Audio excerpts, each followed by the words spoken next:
Hello guys! Good morning! Good morning! Sa amin naman today is very gloomy. Multitasking tayo ngayon. Nagluluto ako ng aming makakain. Naglalaba ako. Kaya multitasking tayo ngayon. Aalis kami today ni Dipa dahil since wala naman siyang gagawin, exam nila ni Johan, syempre dito sa Nepal, final exam na, and maaga din kami nagising ni Johan dahil nag-review siya, and lumabas muna ako saglit, bilisan na ako doon ng buko.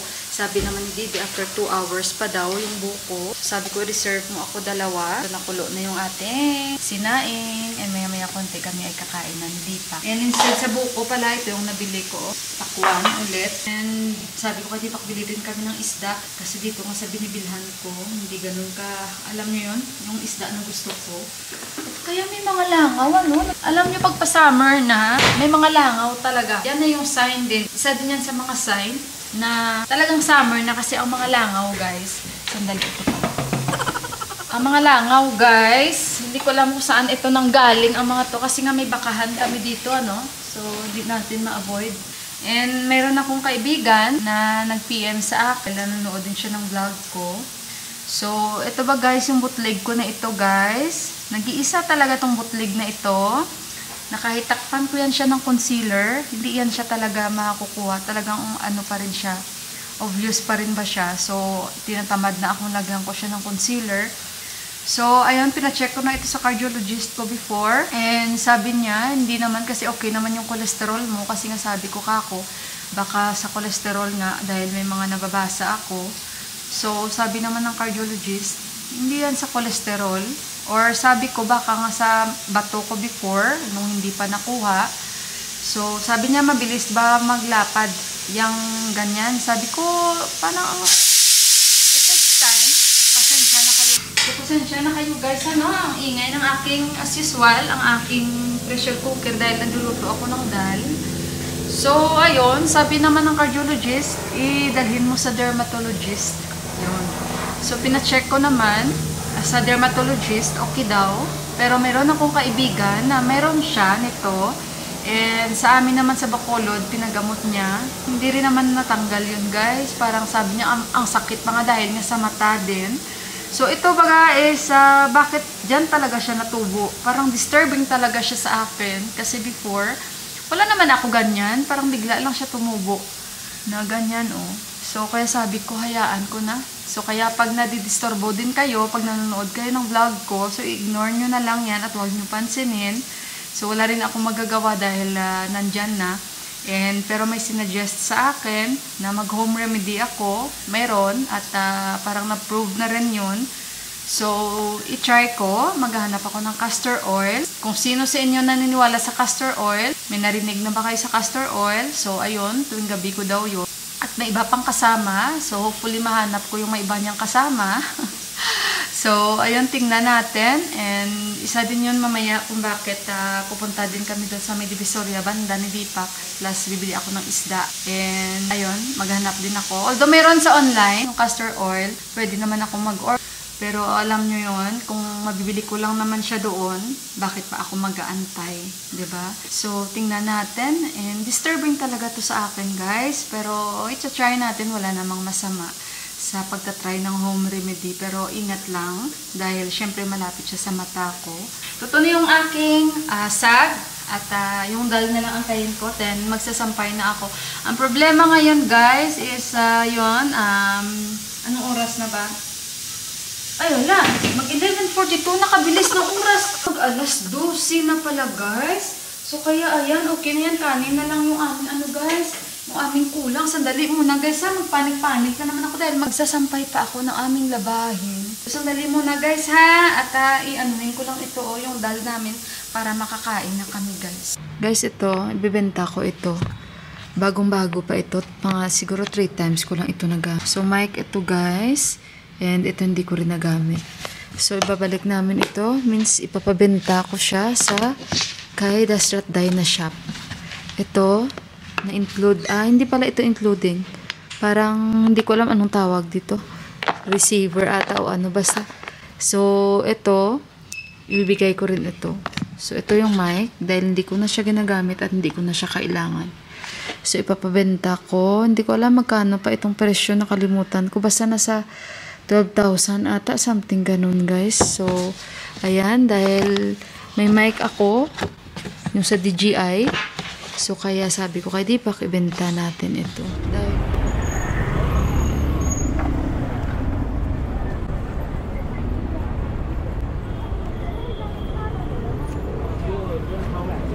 guys, dito kami sa Divisoria. Yan. Dito na naman tayo. Pumunta kami sa tindahan ng kaibigan ni Deepak. Tapos, bibili ako ng isda dito. Kasi walang isda dun sa amin, guys. So, gusto nilang kumain ng mumo. At ako naman, bibili ako ng castor oil dito. Today, parang ang daming tao, ano?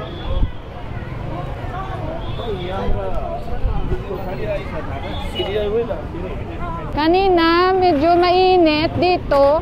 Pero sa amin, umulan na. Kaya naka-down jacket tayo. Kasi, guys, malamig. Alam ko yung tindahan kung saan ako bibili ng castor oil. Sabi ko kay Deepak. Iisa lang din kasi yung dadaanan namin eh. So guys, nagtanong na kami ano. Wala silang stocks. Mag-order na lang ako online. Ang daming tao. Dito daw magtanong tayo. Si Deepak na magtanong. Ayan. Meron silang castor oil, guys. Show me. Yeah. 200. To guys, bibili natin. Ang tawa ko guys, nakapambili ako pang kilay. 50 rupees. Tawa ko talaga, no? Sabi ni Deepak, gusto mo? Sabi ko, oo. Sigawan din ah. Kung gusto nila kumain ng mumo, samahan natin. Tingnan nyo guys, oh. Ganda, diba? Ang gaganda, diba? Pag binili mo yan, ikikilo nila yan. So, dito na naman tayo. Daming mga binibenta dito. Kung summer na yung mga naka-display. Kasi magsa-summer na or summer na. Ibang klaseng summer ito. So, pasok tayo dito. Kasi ando na sila.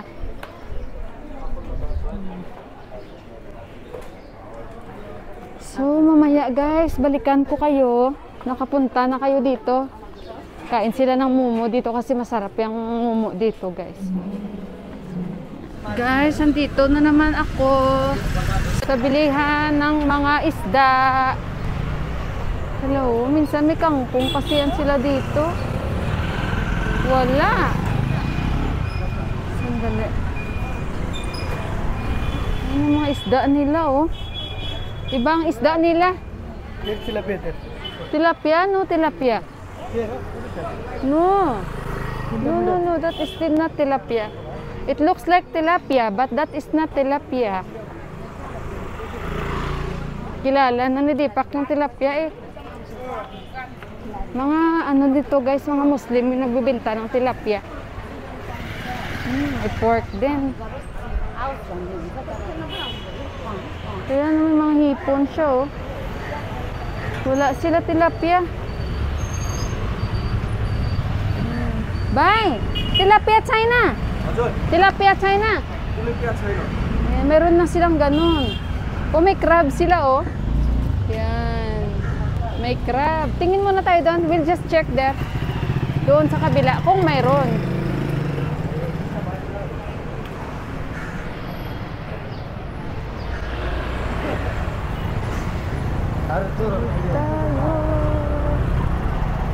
Tawid tayo.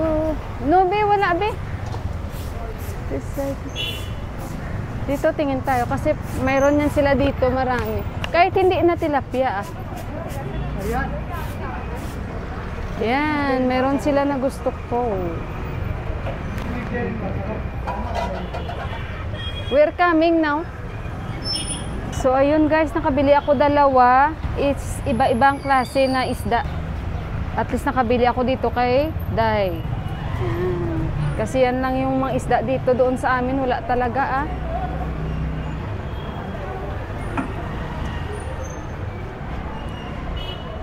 So, ayun guys, oh. Uwi na rin kami kasi si Johan darating na.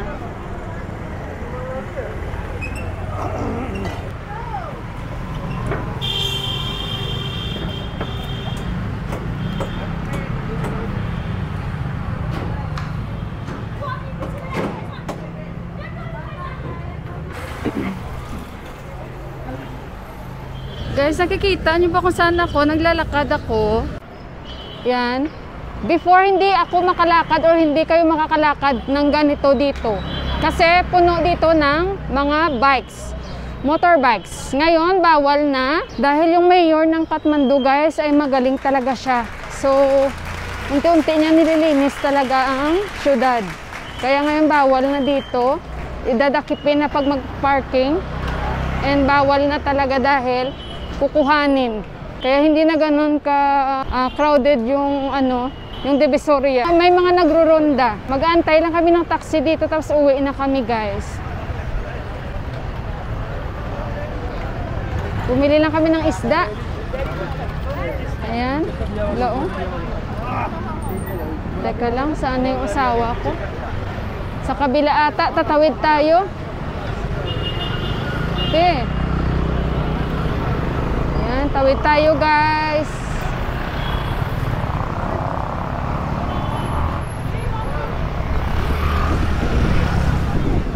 Dito tayo antay. Here, oh. Ayan.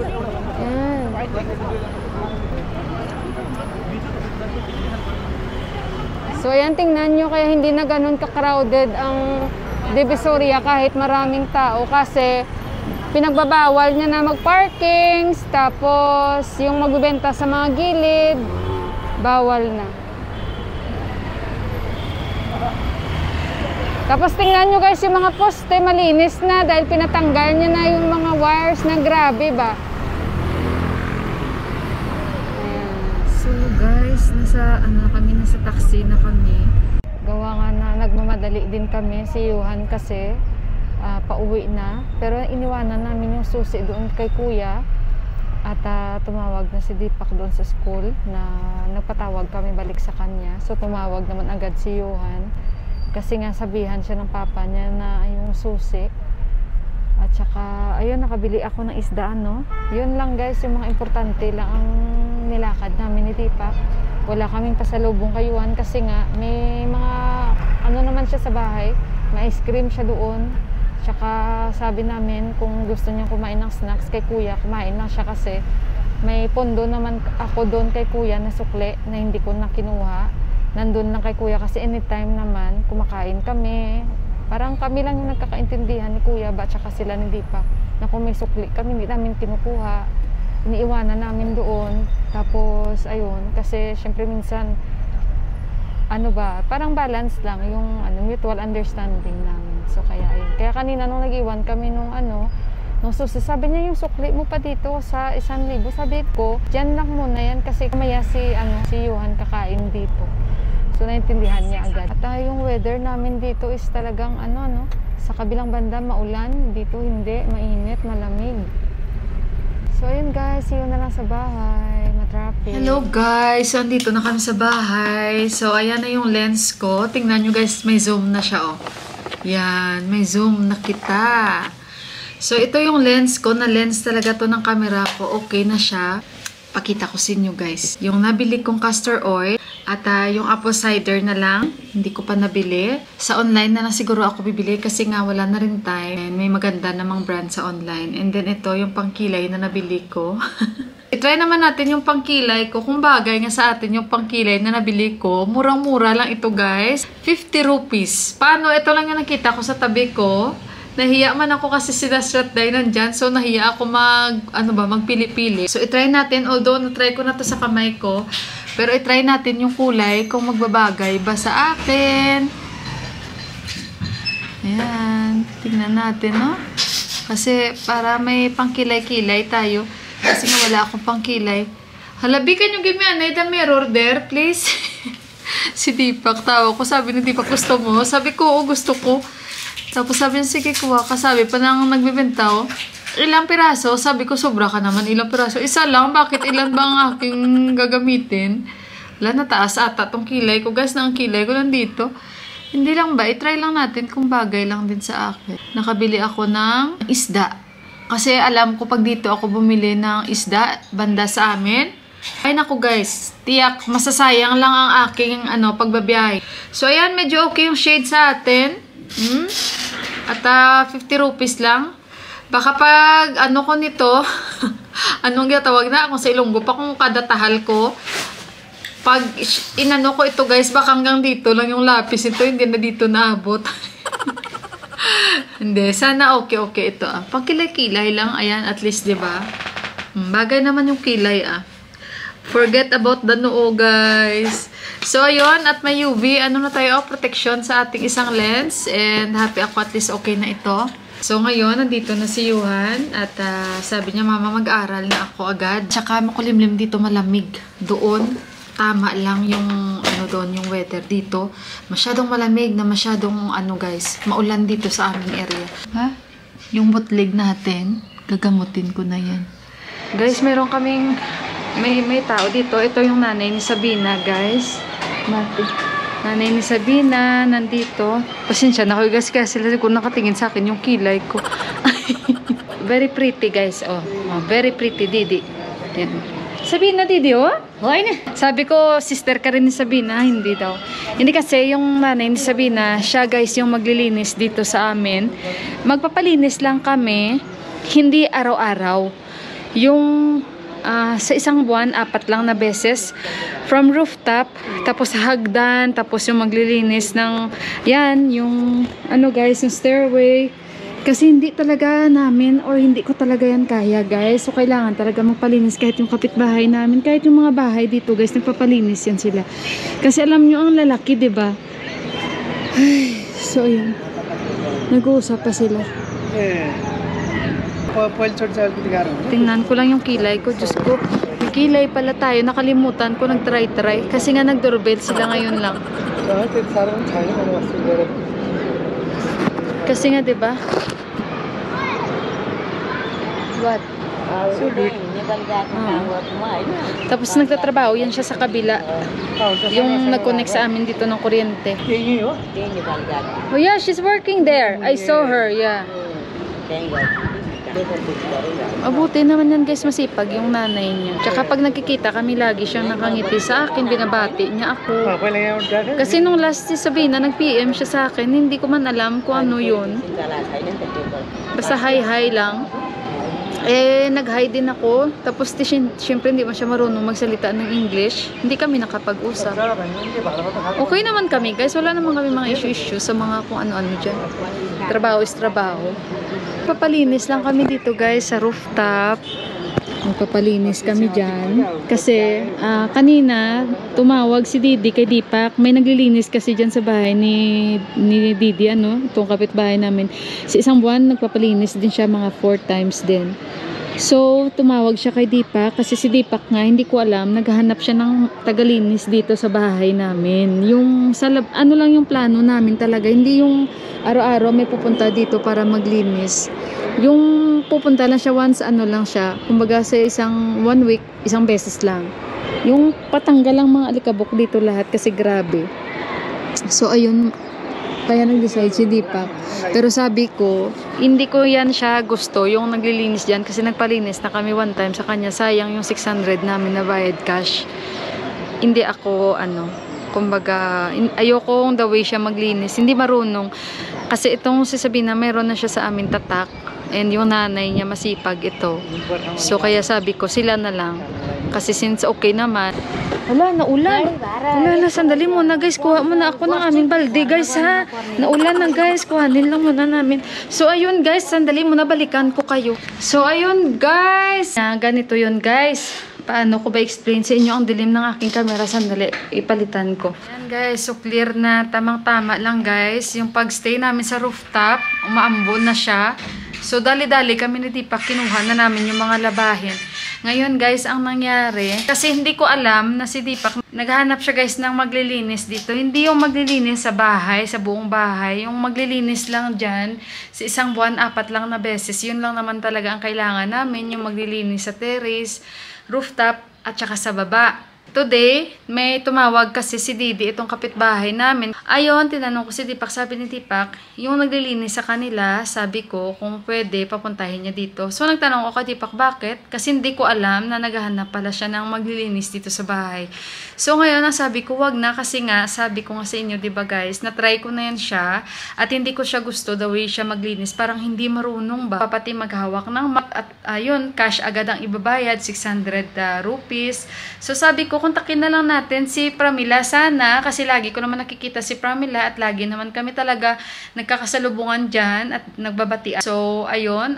Pero sabi ko, si Sabina na lang kasi si Sabina nung last week, nagparamdam sa akin si Sabina, nag-message siya sa akin na hi, ganun lang at saka lahat ng reels ko ni-like niya.